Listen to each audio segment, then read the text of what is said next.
Bien, voilà. Donc, nous avons vu tout à l'heure les concepts de base, notamment des schémas XML. Alors, le principe des schémas XML qu'on voyait, donc, c'est pas compliqué. Et il faut juste comprendre le principe. Et pour cela, on va essayer donc directement de passer à un autre exemple d'application. Donc, nous avons vu le cas des mandats. Donc, ça, c'est l'exemple que nous avons travaillé tout à l'heure. Alors, le deuxième exemple sur lequel nous allons travailler, c'est cet exemple-là, FIFA U20. Donc ça, c'est un exemple de document XML qui concerne une compétition sportive, football, qui est la Coupe du Monde de 2025, qui vient de se dérouler en Chili. Alors, comme je viens de dire tout à l'heure, donc c'est particulièrement, en fait, un événement que nous connaissons très bien, parce que l'équipe marocaine a fait une très belle prestation, n'est-ce pas? Nous avons retenu beaucoup de noms de joueurs, beaucoup de gloire, beaucoup de choses. Et justement, on va essayer de voir cette base de données XML. On va essayer donc de l'analyser et on va essayer de créer une DTD, créer un schéma XML et surtout, on va essayer de créer plusieurs feuilles de style XSL à travers lesquelles on va essayer donc d'explorer, extraire, faire des statistiques, récupérer des données. Donc c'est ce que nous allons essayer de voir. En quelque sorte, surtout c'est pour pratiquer XPath.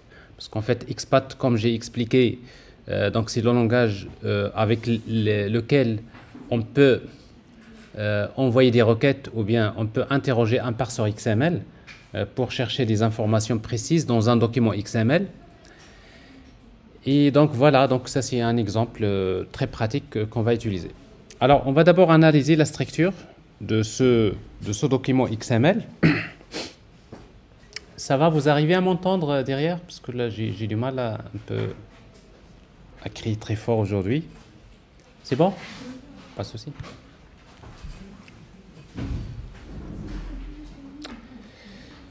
Donc nous avons un document XML dans ici la racine.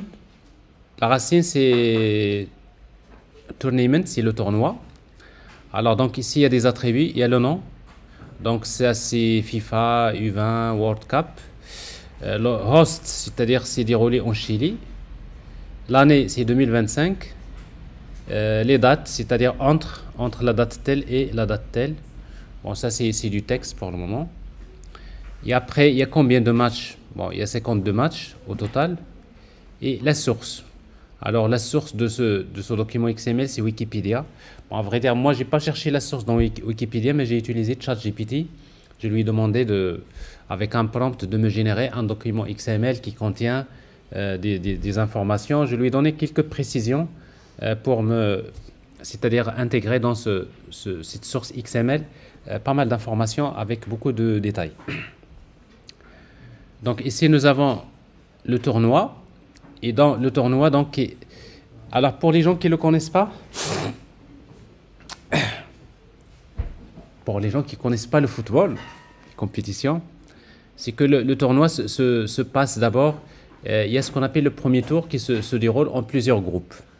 C'est-à-dire vous avez par exemple les 32 équipes vont se partager en plusieurs groupes. Et chaque groupe contient 4 équipes. Donc dans notre cas, nous avons le groupe A, le groupe B, C, D, E et F. C'est-à-dire ici, donc, nous allons avoir plusieurs groupes. Et dans chaque groupe, il y a 4 équipes. Il y a 4 équipes et après ces 4 équipes, ils vont jouer entre elles, ce qu'on appelle les matchs de premier tour. Alors, et après par la suite, une fois que les 4 équipes jouent entre elles, les trois matchs de chaque équipe, et bien tout simplement à la fin, il y aura le premier et le deuxième de chaque groupe qui vont passer au deuxième tour. Et éventuellement, parfois il y a le troisième, les meilleurs troisièmes qui vont passer au deuxième tour, mais tout ça, c'est pas notre objectif. Et après, par la suite, une fois que ce premier tour se fait, il y aura c'est-à-dire le deuxième tour, c'est plutôt les éliminatoires. Il y aura les 16e de finale. Dans les 16e de finale, il y aura combien d'équipes généralement? Il y a 16 équipes. 16 équipes qui se sont qualifiées en 16e de finale. Et ces 16 équipes, ils vont jouer combien de matchs? 8 matchs. Donc si vous regardez donc sur 6e de finale, vous allez trouver 8 matchs. 1, 2, ça c'est 1, 2, 3, 4, 5, 6, 7, 8. Il y a 8 matchs, tout à fait. Et donc, quand il y aura donc c'est-à-dire les 16e de finale, il n'y en aura que 8 qui vont passer en quart de finale. Donc, vous voyez, donc ici, donc, il y a le quart de finale, la même chose. En quart de finale, il y aura combien de matchs? 4 matchs. Et ensuite, il y aura les demi-finales, dans lesquelles on va trouver combien de matchs? 2 matchs. Et après, on va trouver la finale. Il y aura un seul match, mais également, il y a un match de classement. Un match de classement, c'est-à-dire les équipes qui sont éliminées en demi-finale, il va jouer entre elles un match de classement pour savoir qui est l'équipe qui va se classer 3e. Parce qu'en fait, la première et la deuxième, c'est les équipes qui jouent en finale. Voilà. Alors pour les gens qui ne connaissent pas les compétitions de football, c'est comme ça que ça se passe. Alors ce document XML, ça trace à peu près ces données. Et dans notre cas, on va s'intéresser d'abord à comprendre un peu la structure de ce document XML. C'est pour cela on va dessiner d'abord notre arbre XML. Et pour le dessiner, donc on va le faire ici. Donc dans notre cas, c'est quoi la racine? Le tournoi. Alors ici.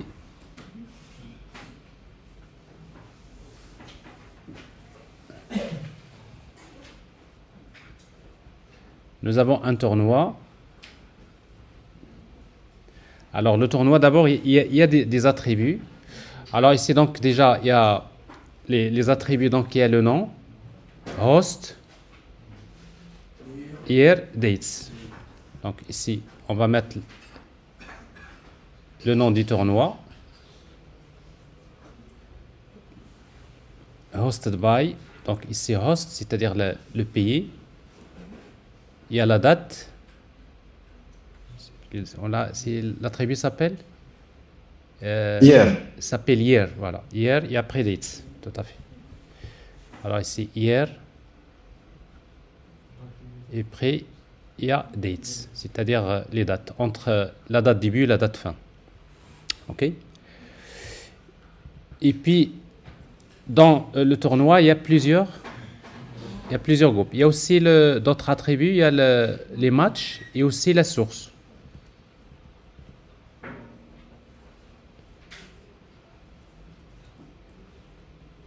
Le nombre de matchs joués. Normalement, ça, c'est quelque chose qu'on peut calculer, n'est-ce pas? Parce qu'en fait, avec une expression de patte, on peut le savoir. Et la source de cette information. Donc ça, c'est les informations. Alors, dans notre exemple, nous avons le tournoi, c'est-à-dire il y a plusieurs groupes. Donc, on va mettre plus et on va ajouter ici groupe. Et puis, chaque groupe a un nom. Il y a l'attribut nom. Il y a un seul attribut.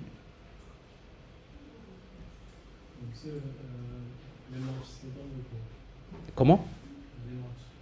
Les matchs? Oui, les matchs, c'est dans le groupe, oui. Oui? Alors, ici... Non, vous parlez de quel match? Ça? Non, ça, c'est juste le nombre de matchs. Parce qu'ici, il y a un attribut. Vous voyez? Il y a 52. C'est juste le nombre. OK? Oui. Allez-y. Voilà. Il y a donc... il y a le name. Et dans le groupe, il y a quoi? Il y a plusieurs matchs. Donc, on va ajouter ici plusieurs matchs.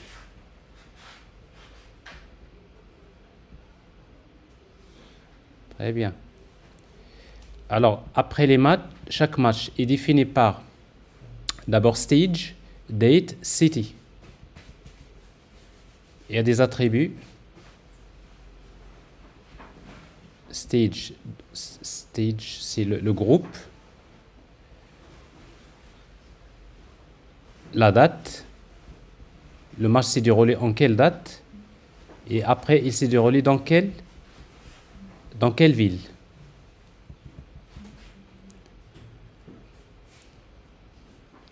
Donc, date, city, et après, bon, ça on va pas s'intéresser, c'est-à-dire voilà, venu. Alors ici donc le stade, aussi c'est un attribut.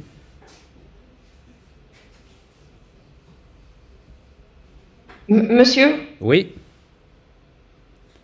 on ne peut pas ajouter, par exemple, c'est-à-dire mettre stage dans city. stage dans city. Oui, vous pouvez faire ça. Alors comme je disais donc dans la conception, on peut. Bon, ça c'est juste une structure, un exemple de structure, mais c'est-à-dire si vous voulez concevoir vraiment un format, peut-être avec un peu plus de discussion, vous allez dire, tiens, je vais mettre des éléments que je vais intégrer à l'intérieur d'éléments. Donc tout ça c'est faisable. Oui, comme quoi, généralement, quand on conçoit une source, une base de données XML, il n'y a pas qu'une seule solution. Parce qu'à un moment donné, l'arbre, quand vous créez un arbre, c'est à vous de décider comment vous voulez organiser l'arbre XML. Il y a toujours une bonne façon de faire, mais toutes les façons sont bonnes. Et généralement, ça peut produire des résultats, mais c'est vrai. Donc, quand vous regardez, moi aussi, quand je lis cette source XML, j'ai envie de changer des choses, mais bon, pour le moment, on va supposer que notre structure, il est imposé comme ça, on va travailler comme ça. Ok? Donc, monsieur, c'est le contrat qui définit ce format. Oui, tout à fait. Nous, on a fait l'opération inverse. J'ai une source de données que j'ai générée avec ChatGPT. Je voudrais que le contrat respecte. Normalement, c'est l'inverse qu'on fait, n'est-ce pas? C'est-à-dire, on crée le contrat. Et plutôt, quand vous allez demander à ChatGPT, vous lui dites, génère-moi un document XML, mais respectant ce contrat. Et vous lui donnez le schéma. Et quand vous lui donnez le schéma, il va vous donner il va chercher les données, il va vers Wikipédia, il va chercher les données. Bon, vous voyez donc aujourd'hui, l'intelligence artificielle, il va être très importante dans tous les métiers parce que je sais pas, il y a 2-3 années, pour chercher parfois des sources de données comme ça me prenait beaucoup de temps pour la construire, pour faire des exemples comme ça.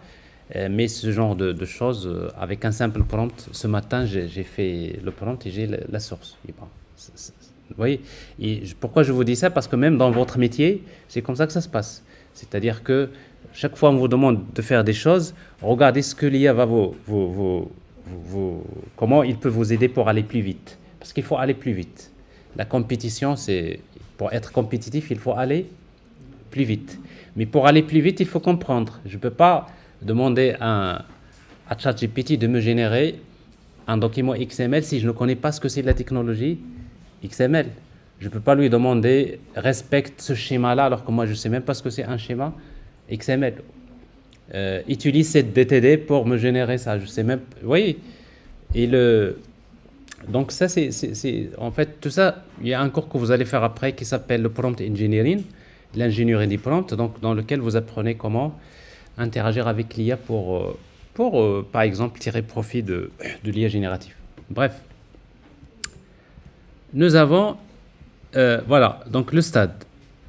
Après le stade, il y a, alors vous voyez, donc dans un match il y a deux équipes. Il y a la première équipe, il l'a appelée Home. La deuxième, c'est Away. Alors, ça veut dire que, parce que dans un match, il y a toujours ce qu'on appelle, il y a les visiteurs, n'est-ce pas? L'adversaire est... Voilà. Ah oui, les En adversaires, fait, voilà, c'est-à-dire il y a les locaux et les visiteurs. C'est-à-dire, souvent dans un match, il y a les locaux, c'est-à-dire ceux qui vont recevoir les visiteurs. Donc, c'est-à-dire, généralement, le premier, c'est les locaux, c'est-à-dire ceux qui vont recevoir, n'est-ce pas? Mais ici, dans une compétition, bon, de toute façon, parce que on est dans un pays, c'est-à-dire on ne joue pas dans notre pays, donc ce qui fait que finalement, de toute façon, la première équipe, dans notre cas, on va l'appeler home, c'est-à-dire les locaux. Et la deuxième, c'est les visiteurs. Alors, par exemple, ici, dans notre cas, il y a deux éléments. Il y a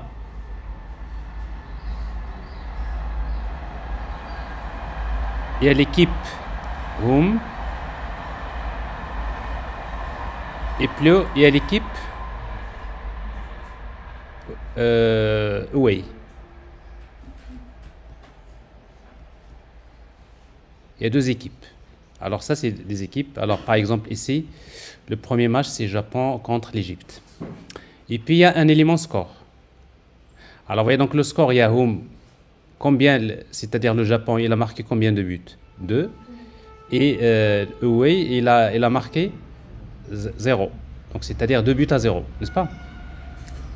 Alors ici, donc, on va mettre le score. Le score, c'est un élément, n'est-ce pas? Alors, Oui.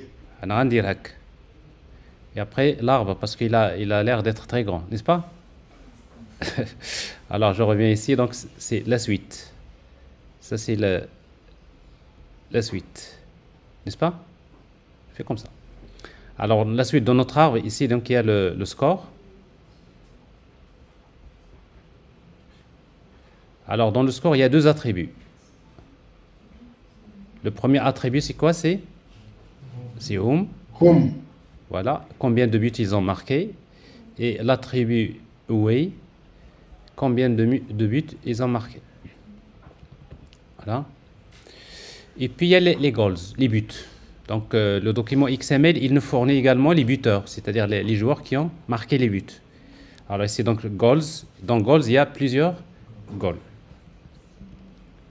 Alors ici donc il y a le score. Après le score, il y a goals. Et dans goals, il y a plusieurs goals.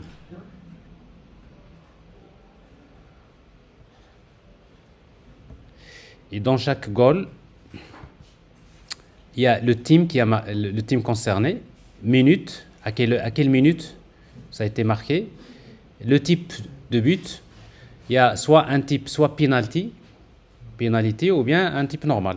Donc c'est-à-dire quand vous avez type penalty, c'est-à-dire c'est penalty ou pilanty, comme on dit en dialecte, c'est pilanty, penalty. Alors ici donc je vais ici goal, il y a team, minute, type.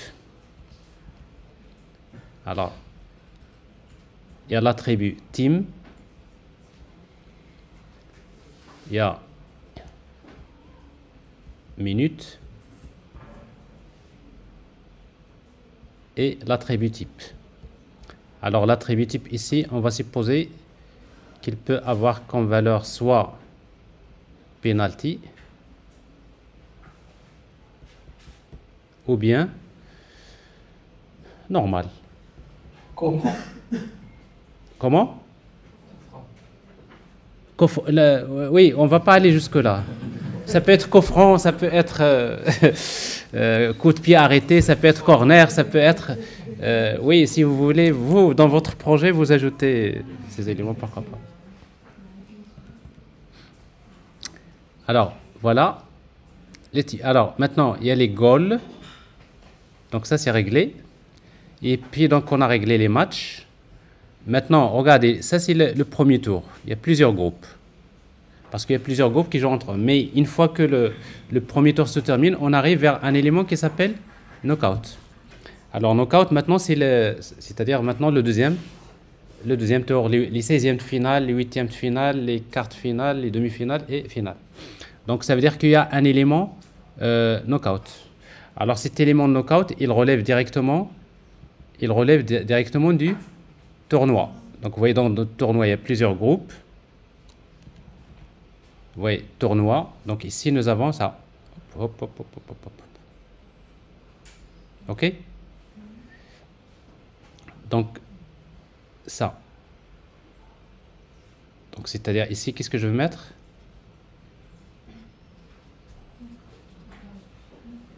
Donc, je vais mettre ici 2 points.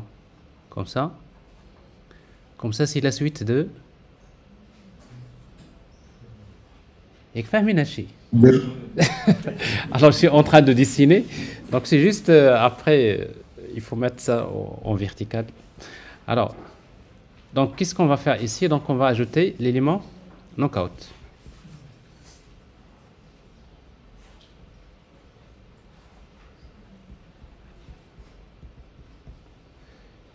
Alors, combien d'éléments knockout il y a? Plusieurs. Alors, plusieurs éléments knockout. Et après chaque knockout, il y a le round. Donc, il y a l'attribut round.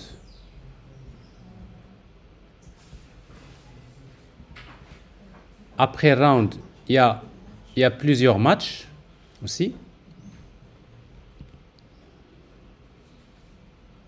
Plusieurs matchs.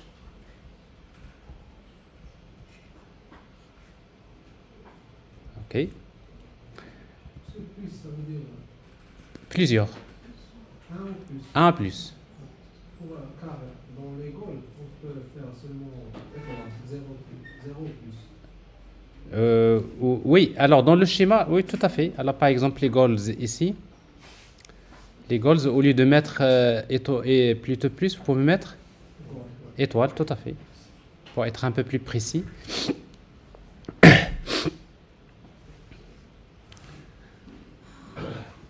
Alors chaque match, ben, la même chose, il y a le match, il y a stage, la date, city, c'est ça? Venu. Comme on reprend à peu près ce que nous avons ici. Oui, match.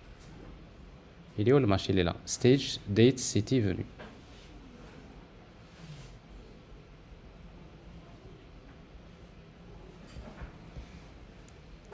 Stage.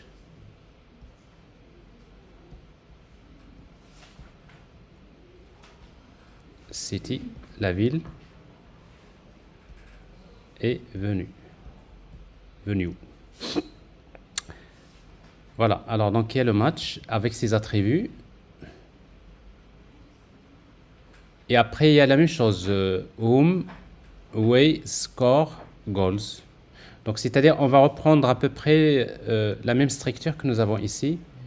Donc après, donc si vous avancez là,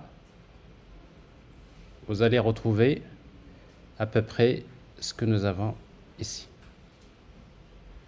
Alors là, je vais mettre comme ça, tirer, comme ça, on ne va pas se perdre, comme ça, voilà. Alors ici, donc, voilà, donc le match, il y a home, away.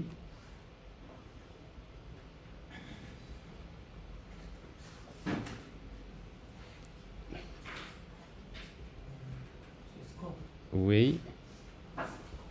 Donc, vous voyez, donc il y a home, away. Nam? Score. Pour les attributs. Ah. Alors, il y a home, away. Finalement, le score, score, oui. Tout à fait. Home, away, score. Score, c'est un attribut, non? Non, c'est un élément. Non, c'est score. Bah, c'est ce que je suis en train de faire. Si ça, c'est à peu près, si on a score, et après dans score, il y a encore, il y a whom, il y a également away, c'est-à-dire on retrouve la même structure ici. Et puis il y a également goals.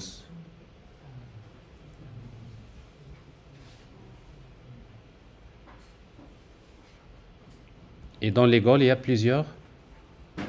Il y a étoile, goals. Si c'est plus. Il y a plus. Oui. Allez. Il y a obligatoirement des goals. Parce que s'il n'y a pas de goals, parce que les éliminatoires, il faut que quelqu'un passe. Plus. Alors si vous voulez être plus sûr, on va mettre minimum, il y a un but. Parce que, comment? Est-ce que ça, c'est pas duplicatif? C'est pas? Est-ce que c'est pas quoi? C'est pas duplication. Oui, c'est duplication, parce que là, au niveau, quand vous dessinez, vous êtes obligé d'avoir l'arbre, comme ça, de le voir, n'est-ce pas? Mais quand on va implémenter, on va essayer de voir pour ne pas déclarer ça plusieurs fois. Alors ici donc il y a goal, il y a team, minute, et après il y a le type, etc. Voilà, donc ça c'est un arbre un peu relativement plus grand par rapport aux exemples que nous avons. Comme quoi, généralement, c'est comme ça que ça se passe. C'est-à-dire, vous n'avez pas toujours le petit schéma, mais parfois, si vous voulez modéliser les virements bancaires, il y a beaucoup d'attributs, beaucoup de structures. Donc c'est un peu, si vous voulez rentrer dans les détails, mais en tout cas ici, a priori, ChatGPT n'a oublié aucune information. On a c'est pas... Il y a encore des petits détails qu'on n'a pas inclus, mais en tout cas, donc ça c'est bien. Voilà, donc ça c'est la structure de l'arbre XML. Alors maintenant, dans cette séance-là, je ne vais pas créer la DTD, je ne vais pas créer le schéma XML. Donc pour vous, c'est l'exercice, d'accord? Donc je vais passer directement aux feuilles de style XSL. Donc on suppose que la DTD est créée, on suppose que le schéma est créé, le document XML, il est là. Donc on va essayer donc d'analyser les données, créer des feuilles de style XSL et après on va essayer donc la prochaine fois on va corriger c'est-à-dire le schéma. Voilà. Monsieur, s'il vous plaît, moi j'ai une petite question avant d'avancer. Oui. Alors s'il vous plaît, vous prononcez votre nom comme ça parce que parfois j'ai du mal à reconnaître votre nom. Ok, c'est Madame Kai. Oui. Ma question c'était à propos de ce schéma. Oui. Donc selon votre expérience, qu'est-ce qui est mieux? C'est-à-dire de détailler de l'arborescence ou bien c'est-à-dire essayer on va dire, de la réduire le maximum possible? Alors, généralement, en fait, dans les bonnes pratiques, c'est d'avoir des documents XML qui sont très simples. D'accord? Alors, si vous voulez regrouper toute la structure dans un document XML, parfois, on est obligé d'avoir des structures parfois qui sont plus étendues comme ça. Mais il ne faut pas oublier que dans un projet, on n'est pas obligé d'utiliser un seul fichier XML. Je peux par exemple créer un fichier XML qui contient que les données du premier tour. Je crée un fichier XML qui contient que les buts. Il y a un fichier XML. Et dans ce cas-là, ma base de données XML, c'est ce qu'on appelle, c'est une forêt. Oui, donc XML, c'est un arbre, n'est-ce pas? Donc au lieu de gérer la base de données comme étant un arbre, on va la gérer comme étant une forêt. C'est-à-dire, et quand vous utilisez des forêts, vous allez avoir plutôt des fichiers XML qui sont plus simples. Et donc ça, c'est justement, c'est un cas intéressant. Est-ce que c'est bien votre question, c'est ça? Ah oui. Okay, voilà, parce que j'ai trouvé que ça a été très très long, et alors qu'il y avait la possibilité donc de réduire et de mettre donc des... Oui, oui, bon. Tout à fait. Alors, sauf que ici, donc, j'ai demandé... Parce que le problème, pour moi ici, c'est qu'il me faut les données. Et ces données-là, donc, je peux pas les saisir moi-même, parce que vous avez besoin, surtout parce que cette base de données, pour moi, l'objectif, ce n'est pas les DTD, ce n'est pas les schémas, parce que les DTD, les schémas, il y a plein d'exercices que vous allez faire, donc vous allez pratiquer, pas de problème. Mais surtout, c'est pour le XPath. Parce qu'avec XPath, il faut vraiment savoir comment naviguer dans des arbres qui sont assez complexes. Donc, ce qui fait cet exemple-là, c'est un bon exercice dans lequel vous allez exercer les expressions XPath. Donc, c'est pour cela que je vais directement passer. Voilà, donc je vais passer à... Directement, j'ai le fichier. Le fichier, il est là. Je l'ai déjà ouvert. Alors, réouvrir, rapport, FIFA, voilà, c'est celui-là. Voilà. Alors, c'est bien notre fichier, donc je vais l'enregistrer sous. Enregistrer sous.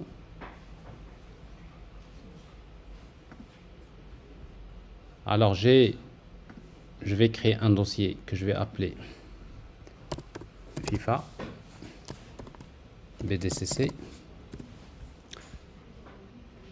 et le fichier, je vais l'appeler FIFA U20.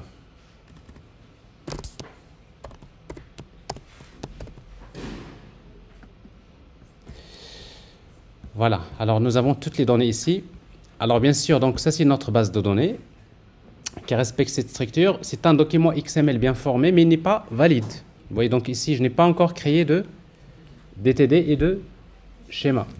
Donc ça c'est le travail, c'est l'exercice que vous allez essayer de travailler et qu'on va essayer donc de corriger la prochaine fois.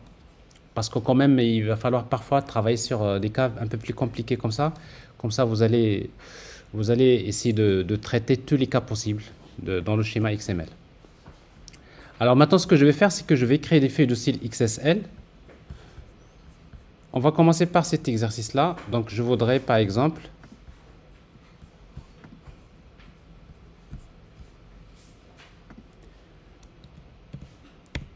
voilà.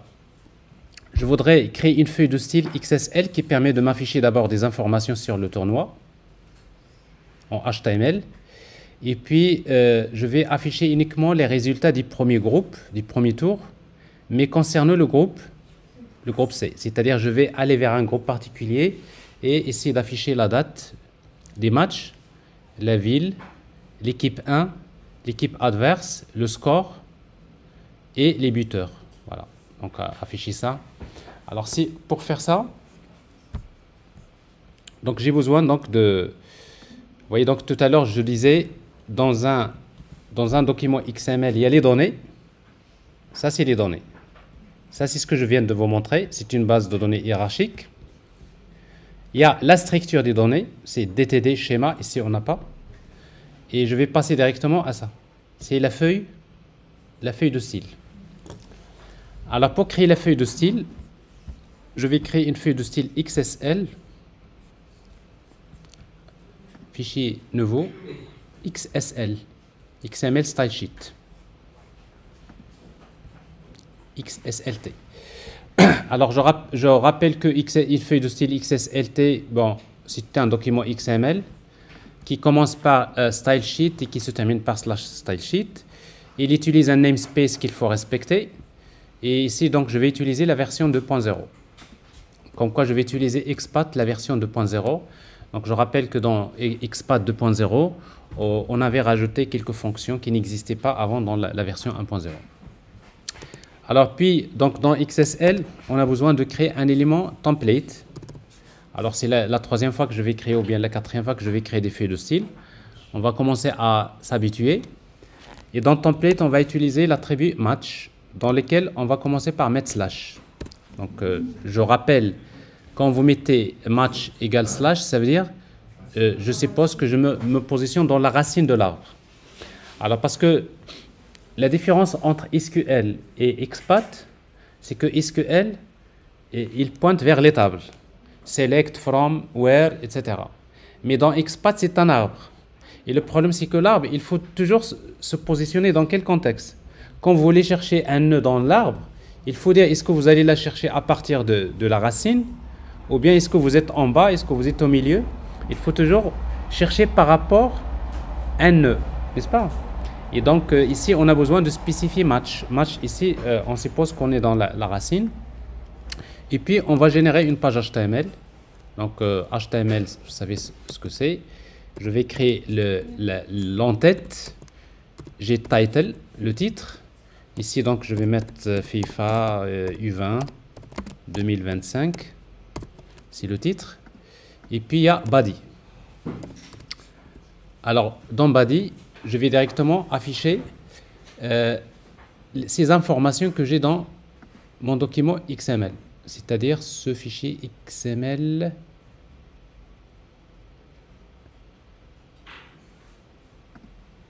Alors, notre fichier XML, comment on l'appelait? C'est pas celui-là? FIFA, ouais, c'est ça. Alors, je voudrais afficher les attributs. Le nom, host, year, la date, le nombre de matchs, etc. Donc, je vais afficher ces informations. Je vais les afficher sous forme d'une liste à puce. Alors, pour cela, donc, je vais utiliser directement ici UL. Et dans UL, je vais utiliser LI, list item. Et dans list item, je vais afficher une valeur. Pour afficher la valeur d'un document, dans le document XML, on va utiliser XSL value of. Alors, quand vous écrivez select, l'attribut select, ça veut dire qu'ici, il faut écrire une expression expat. Il faut lui dire quelle est l'information que vous voulez chercher dans l'arbre. Alors, moi, ce qui m'intéresse, c'est directement l'élément racine qui s'appelle tournament. Exactement. Slash. Et quel est l'attribut qui m'intéresse? L'attribut name. Voilà. Donc, je vais afficher l'attribut name du tournoi. Ici, donc, voilà. Ça, c'est le titre du tournoi, par exemple, title. Et vous allez commencer à faire le test. Et pour tester, on va d'abord enregistrer notre fichier qu'on va appeler FIFA U20.xsl. Et pour tester, on va faire quelque chose que je vous ai montré tout à l'heure, c'est ça. Vous voyez, on va créer ce qu'on appelle un scénario de transformation. Et donc, ça veut dire quoi un scénario de transformation? Je vais dire au parseur XML, je vais lui donner la source XML et je vais lui donner la source XSL et je vais lui demander de me générer du HTML. Et bien, c'est ce que je vais faire. Alors, ça se passe ici avec Oxygène. Je vais créer un scénario de transformation. Je crée le scénario. Alors, dans le scénario, il y a la source XML. Vous voyez donc le XML, c'est FIFA U20.xml. Et la source XSL, c'est la feuille de style actuelle, ou tout simplement, vous pouvez mettre ouvrir et vous cherchez la feuille de style XSL. C'est-à-dire, j'ai XML, j'ai XSL. C'est l'entrée. Et c'est quoi la sortie? Ben, la sortie, donc, je veux générer un document HTML que je vais ouvrir dans le navigateur, que je vais appeler, par exemple, FIFA1.html. OK. Appliquer. Alors ici, donc, ça a l'air de marcher. Je vois bien ici le titre. Alors ce titre-là, je voudrais l'afficher un peu avec le style H3. Donc ça veut dire que site list, je vais l'afficher avec le style H3. Et à la fin de la liste, je vais mettre slash H3. J'applique maintenant. Bah, je vois ici, donc ça c'est le titre. Et puis donc je vais afficher les autres. Alors pour les autres, je fais copier-coller. Alors, à part name, si vous mettez CTRL espace, vous allez voir ici, donc c'est host. Donc là, je vais mettre ici host. Copier-coller. Alors, les attributs CTRL espace, il y a la date, l'hier, l'année.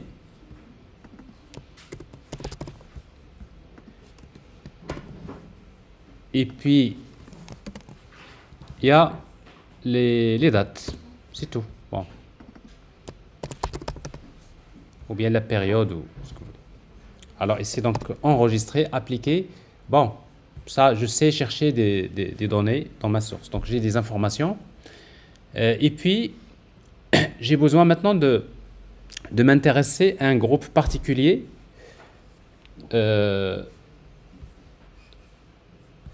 Alors, dans notre cas ici, par exemple, je vais m'intéresser au groupe où le Maroc a joué, par exemple, ici. Alors, je vois ça, c'est le groupe A. Le groupe C, si je regarde le groupe C, je vois ici, voilà, donc le groupe C, je vois les matchs. Donc, qu'est-ce que je vais faire? Donc, j'ai besoin de créer un tableau HTML. Dans ma feuille de style, juste après la liste ici, je vais créer un table. Alors, c'est quoi la bordure? Bon, normalement, pour tout ce qui est la mise en forme, ça vous savez très bien avec Monsieur Dive, vous allez voir CSS, donc avec du framework comme Bootstrap, avec le design, tout ça, c'est pas mon objectif. Je vais faire quelque chose de plus simple ici. La largeur, 90% de la largeur pour le tableau. Et puis, je vais créer des lignes. Et dans TR, je vais mettre TH. Oui. Alors, donc ici, qu'est-ce que je vais afficher? Alors, d'après le tableau que j'ai fait ici, ce matin, j'ai la date. Date, cité, équipe 1, équipe 2, score. Oui, date. La date du match. Équipe 1. Équipe 2.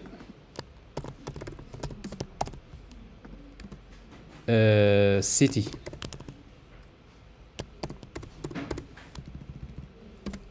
Quoi d'autre? Score. Je veux les scores. Et puis je veux les buts. Goals. Alors ça c'est les headers, c'est la ligne d'en-tête. Donc si vous appliquez ça, vous allez avoir ça. Bon, un tableau qui contient ça. Alors maintenant j'ai besoin de faire une boucle. Je vais dire au parseur XML, cherche-moi dans le document XML tous les matchs de quel groupe? Du groupe C. Alors pour lui dire ça, ben, je vais faire XSL for each. Alors for each, on va commencer par le tournoi. Tournament slash groupe. Vous voyez donc si vous mettez ici slash ici groupe. Mais quel groupe qui m'intéresse? Entre crochets. Bon, donc ici quand vous mettez groupe, si vous mettez groupe de 0, c'est-à-dire le premier groupe. Groupe 1 parce qu'il y a plusieurs groupes. Donc ici la condition c'est quoi? C'est que l'attribut name du groupe égale à quoi? C. Groupe C. Groupe C. Alors dans le document XML, il a appelé comme ça, groupe C comme ça. Il faut l'écrire exactement comme il est écrit dans le document XML. Maintenant, j'ai filtré, j'ai cherché dans le tournoi, j'ai trouvé le groupe et après j'ai pointé. Donc vous voyez, donc le parseur XML, il va chercher le groupe C. Et donc groupe C, qu'est-ce qui m'intéresse? C'est les matchs, slash match. Vous voyez donc ici, pour chaque match, de quoi? Du groupe C. Du groupe C. Qu'est-ce que je veux faire? Eh bien, j'affiche. Je vais afficher une ligne. Et dans la ligne, je vais mettre TD. Et maintenant, dans TD, je vais utiliser XSL value of. Qu'est-ce qui m'intéresse? C'est la date. L'attribut date. Alors, tout devient simple après si vous êtes bien positionné dans le bon élément. Alors ici, donc, après la date, c'est équipe. N'est-ce pas? Alors, regardez. Qu'est-ce que nous avons dans le fichier XML? Nous avons match, il y a home, il y a away. Alors, home, ce n'est pas un attribut, c'est un élément. C'est un élément qui contient du texte. Donc, ça veut dire ici, donc, je ne vais pas mettre arrobas. Je vais chercher l'élément home. C'est la valeur de l'élément home. Et après, il y a away. Après, il y a, ça c'est les colonnes équipe 1, équipe 2. Il y a city. Donc, c'est un attribut. City. Et ensuite, il y a les scores. Score. Exactement. Ouais. Alors, score. Vous voyez donc les scores, il y a deux scores. Regardez. Alors, dans l'élément score, il y a deux attributs, il y a home et away. Alors, on va essayer donc d'afficher ça. Bah, si vous mettez ici, donc c'est l'attribut, l'élément d'abord score, c'est un élément. Qu'est-ce qui m'intéresse dans le score? C'est home. Et moi, je voudrais faire home et après un espace ou bien un tiret et away. Alors, comment je vais faire ça? Eh bien, ça veut dire que j'ai besoin d'afficher plusieurs valeurs. Et quand vous voulez afficher plusieurs valeurs, que vous allez concaténer, alors avec XPath, on va utiliser une fonction qui s'appelle concat. Vous savez, comme Excel, n'est-ce pas? Concaténer des chaînes. Alors, je vais concaténer. Vous mettez entre parenthèses tout ça. Je vais concaténer cette valeur-là, virgule. je vais mettre espace avec un tiret. Ensuite, je vais mettre quoi? Score slash away. Vous voyez donc ici, donc j'affiche la valeur du score home plus quoi? Tiret. Et après, je vais ajouter away. Alors, si vous faites appliquer, vous pouvez déjà voir. Ça a l'air de marcher. Vous voyez ici, donc j'ai la date, l'équipe 2, j'ai la ville, j'ai le score, ça marche. Maintenant, il me reste les buts. Alors maintenant, les buts, il y en a plusieurs. Alors, dans mon document XML, il y en a plusieurs. Ça veut dire que je vais faire encore une boucle. Donc, je vais afficher ça sous forme d'une liste à puces. Ça veut dire ici, je vais créer un TD.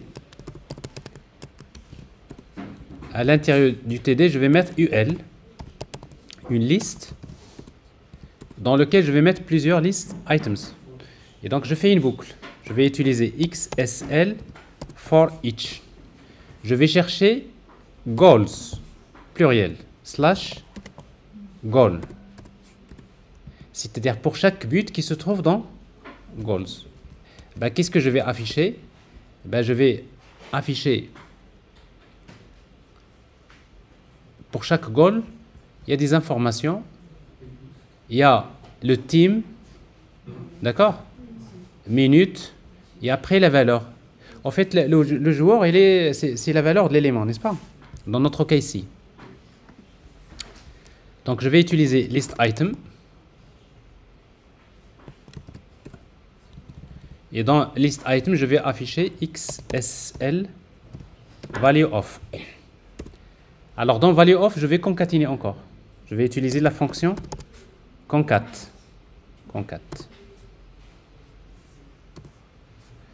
Alors, je vais concaténer. D'abord, la première valeur, c'est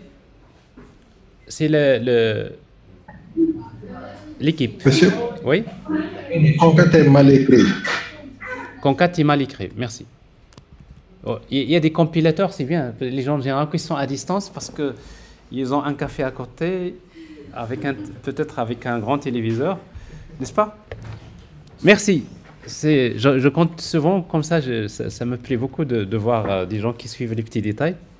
Alors ici donc la fonction concat. Concat, ça s'écrit comme ça. Alors concat, qu'est-ce que je vais faire? Donc je vais concaténer quoi?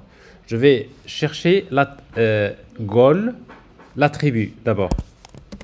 L'attribut team, virgule.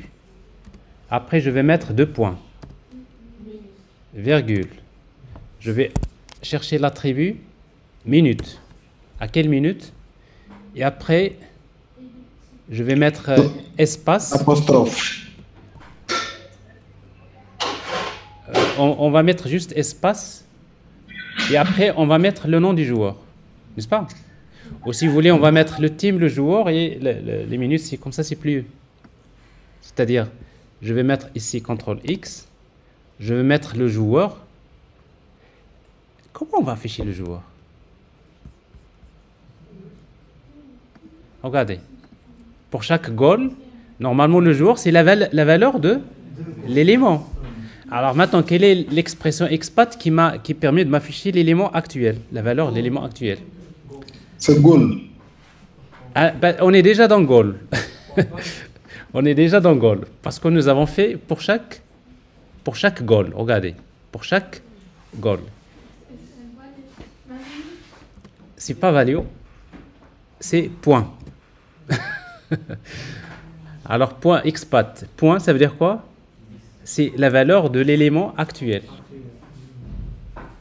Donc, vous savez, le point, vous l'utilisez beaucoup dans les systèmes de fichiers. Point slash, n'est-ce pas? C'est quoi point? Ça veut dire le dossier actuel, n'est-ce pas? Ben, c'est pareil. Donc, ici, si je mets point, virgule, alors point déjà, ça veut dire c'est la valeur de quoi? De goal. Et puis, je vais mettre espace encore. Et puis, je vais mettre l'attribut minute. Voilà. J'applique ça. Et vous voyez. Alors, ça, c'est le team, le joueur et les minutes. Alors, maintenant, le type. On n'a pas affiché le type. Parce que ça peut être sur penalty. À la fin, si c'est sur penalty, on va afficher l'attribut type. Virgule. On va mettre espace encore. Et après, on va afficher l'attribut type. Voilà. Et comme ça nous donne quelque chose de complet. Alors ici, est-ce qu'il y a des... Voilà, pen. Alors quand je vois pen, ça veut dire que c'est un but marqué sur penalty. Voilà. Alors, maintenant, ça c'est le premier affichage. Mais ça, ce n'est que le début. Parce qu'après, il va falloir qu'on calcule le nombre de points. N'est-ce pas? C'est-à-dire, à la fin, il faut, il faut calculer. Parce qu'en fait, dans une compétition, quand une équipe gagne, il a 3 points. Quand il perd, 0. 0 point. Et quand il fait match nul, c'est 1 point. Donc, si je vous demande après de me donner pour chaque équipe le nombre de points. Donc, forcément, vous allez voir, vous allez faire des expressions qui risquent d'être un peu complexes, n'est-ce pas? Bref, il y a ça. Et après, la prochaine fois, on va essayer donc de travailler sur beaucoup de petits détails, des statistiques, etc., etc. Mais surtout, la prochaine fois, je vais vous montrer comment utiliser un outil de data analytics qui s'appelle Tableau. Alors, vous savez, en data analytics, il y a deux plateformes qui sont les plus populaires aujourd'hui. Il y a Power BI. Donc ça, c'est très utilisé par les entreprises. C'est la plateforme de Microsoft. Et puis, il y a un outil qui est open source qui s'appelle Tableau Public. C'est un outil de Salesforce. Salesforce est assez connu dans ce domaine. Et donc, nous, on va essayer de voir par la suite, parce que pour analyser tout ça, ce n'est pas tout le temps avec XPath que vous allez chercher. Alors, toutes ces données-là, on va les transformer en XSL. Et sur Tableau, on va importer ça plutôt en XSL, c'est XL. On va transformer ça en XL. Et sur Tableau, on va importer le fichier XL. Et là, ça devient plus simple avec des outils. On va on va faire des statistiques, des choses comme ça. Alors, bref, ça, c'est quelque chose qu'on va voir la prochaine fois. Je ne veux pas compliquer un peu la vie aujourd'hui, parce que ma vie, elle est déjà compliquée. Parce que je suis grippé, donc j'ai du mal. Ma tête commence à tourner comme ça. Donc, l'outil que vous allez regarder, il y a un outil qui s'appelle Tableau Public. Alors, Tableau Public, c'est un outil qui est open source. C'est un outil que vous devrez installer dans vos machines, que vous devrez savoir utiliser. À chaque fois, je profite pour vous montrer des petites astuces. Et voilà.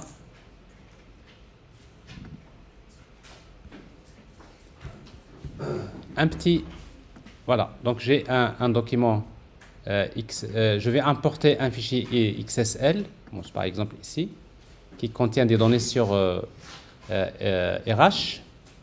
Et puis, on va commencer à créer donc alors,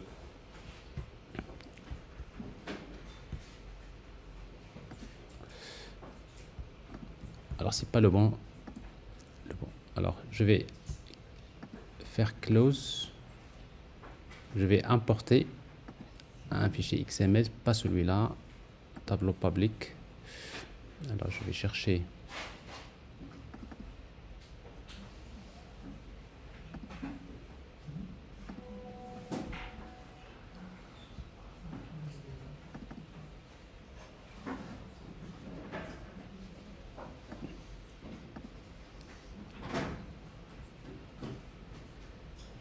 Global Superstore. Donc, importer.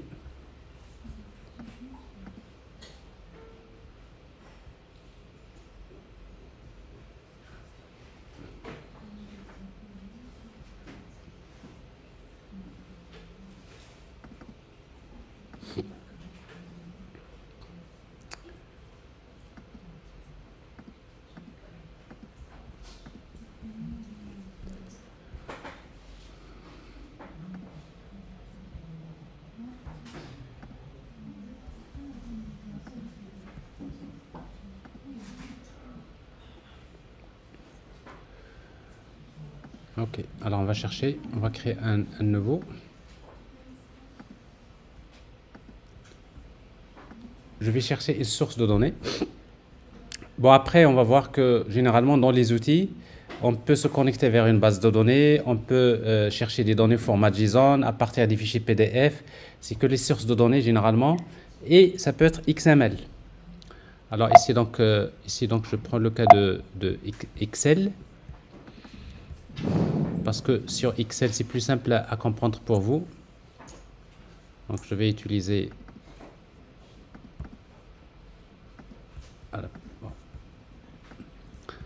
alors les données, tableau public. Alors j'ai supprimé, bon, j'ai pas fait, c'est pas que j'ai supprimé, c'est que les données sont stockées en cloud. Je dois attendre quelques petits moments pour qu'ils soient chargés.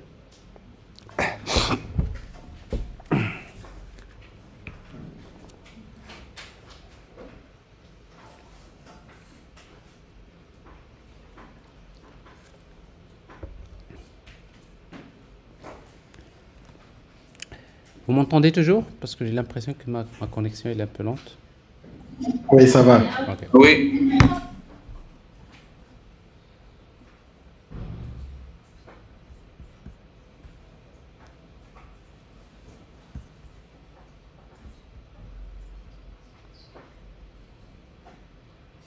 Voilà. Alors j'ai ici un exemple ici.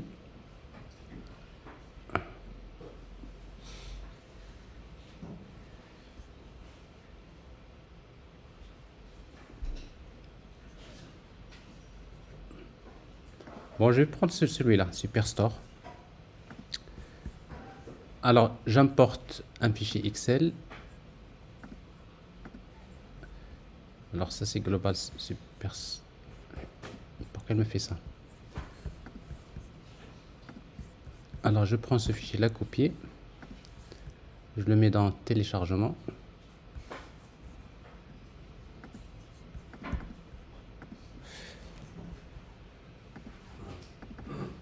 Je vais ouvrir ce fichier.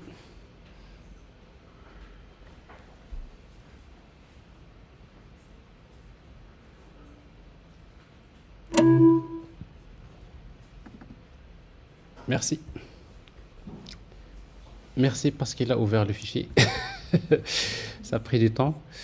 Ben, vous voyez, donc ça c'est un exemple qui contient beaucoup de données concernant les bons de commande, des clients, etc.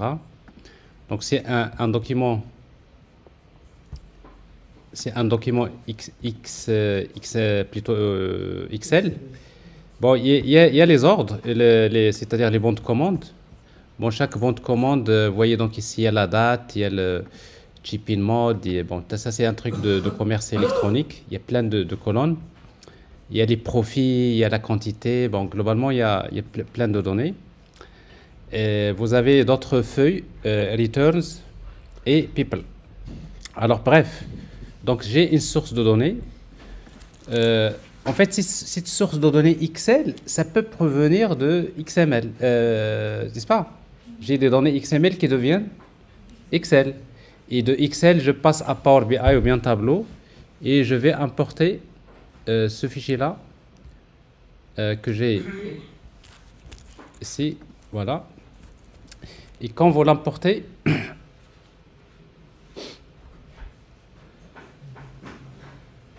et là, vous avez les feuilles orders. Bah, si vous faites ça, donc vous pouvez voir les données, comme ça, il n'y a pas de problème. Et puis, on va créer un tableau de bord. Pour créer un tableau de bord, je vais créer, par exemple, ici, je vais créer par exemple, je voudrais représenter, j'ai ici un ensemble de colonnes, mais ça, tout ça, je vais vous le détailler la prochaine fois. J'ai par exemple pour chaque catégorie, pour chaque catégorie en colonne, je voudrais représenter les profits, la somme des profits. Vous voyez donc c'est pour chaque catégorie, donc je vois ici la catégorie. Alors ici la vue entière. Alors pour chaque catégorie, les fournitures, je vois ici si je veux afficher la valeur, vous avez des valeurs comme ça. Je peux trier, donc je vais voir le plus grand, le plus petit. Bref, c'est en quelques minutes, vous allez avoir des outils avec lesquels vous pouvez faire calculer des mesures pour faciliter la prise des décisions. On va créer plusieurs sheets, après on va créer un tableau de bord. Et ce tableau de bord-là, on va faire exporter, ça devient une page web que vous allez publier sur Internet et vous commencez c'est-à-dire à créer un tableau de bord interactif. Alors pour les gens qui sont curieux, donc, parce qu'en fait ça c'est une partie qui n'est pas intégrée forcément dans ce cours, mais je vous invite à regarder, j'ai fait une vidéo dans ma chaîne, je vous invite à la regarder, c'est vraiment, ça c'est presque zéro prérequis, donc on n'a pas besoin d'être un informaticien pour faire ça. Alors vous cherchez dans YouTube /Mohamed Yousfi. Alors vous allez chercher dans les vidéos et vous allez voir quelque chose ici rapidement, ça fait pas longtemps.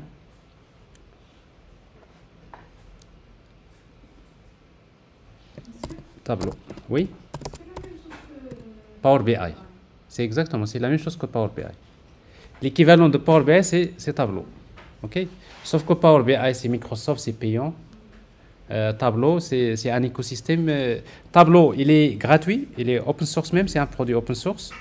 Mais il y a la version payante, c'est Tableau Desktop, avec tous les autres outils. Là. Alors, je vais vous mettre dans le lien. Alors, ce matin, c'était un matin, il était une fois. Alors, je vais vous laisser le lien sur Classroom, mais en même temps, je vous le laisse sur le Meet.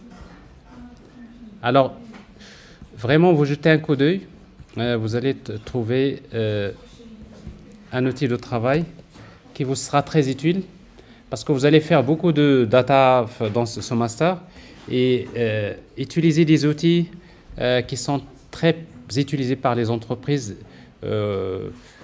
c'est-à-dire au fur et à mesure qu'on avance dans les cours, vous essayez à chaque fois de temps en temps, peut-être je garde 15 minutes, à chaque fois quand on termine, on bascule vers Tableau pour faire du data analytics. Vous allez voir, c'est vraiment assez agréable.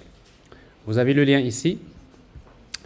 Donc voilà, alors il y a Abou Bakr qui pose une question, mais après, s'il y a des questions, oui. Ok, merci. C'est par rapport au formatage de la date dans notre fichier XML. Je voudrais savoir si on a un moyen de formater la date en jour, mois, année, par exemple. Oui. Dans le XXL. Alors quand vous affichez, quand vous avez la fonction concat, vous allez trouver également la fonction date, la fonction time, la fonction... Vous voyez, dans XPath, il n'y a pas que concat. D'accord? Ok. Il y a la fonction date.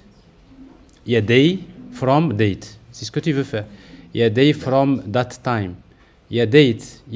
En fait, ça, voilà. Ça, c'est des fonctions XPath. D'accord.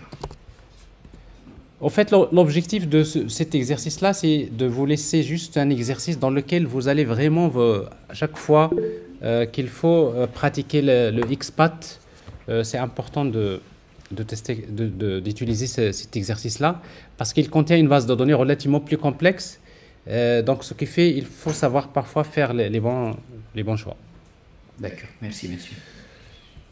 Voilà, alors s'il n'y a pas d'autres questions, on va s'arrêter à ce niveau-là aujourd'hui. Oui. Oui. Après. Alors, après les schémas, les web services, c'est même pas la semaine prochaine, c'est la semaine d'après. OK? Donc, on termine la partie XML. La prochaine fois, on va voir avec Java comment générer les schémas XML, comment générer le XML. On va introduire un peu de Java avec XML. Et juste après, ça devient du web service. C'est vraiment un module qui est très intéressant pour vous. En attendant que vous êtes en train de monter en compétence sur Java, j'essaie toujours de calibrer, n'est-ce pas? Parce que tant que pour les gens qui ne connaissent pas comment créer une classe Java, comment créer un objet, c'est quoi la différence entre classe et objet, c'est problématique. Quand on va commencer à créer les web services, un web service c'est un objet. C'est quoi une classe? C'est quoi un package? C'est quoi une annotation? Donc, Ça, c'est ce que vous êtes en train de voir dans la première partie dans le cours de programmation objet Java. Donc, ce qui fait que c'est des prérequis pour la partie web service. Mais en attendant, on termine d'abord la partie qui concerne XML. Ok. C'est bon? Voilà. Merci pour votre patience. À la semaine prochaine. Merci.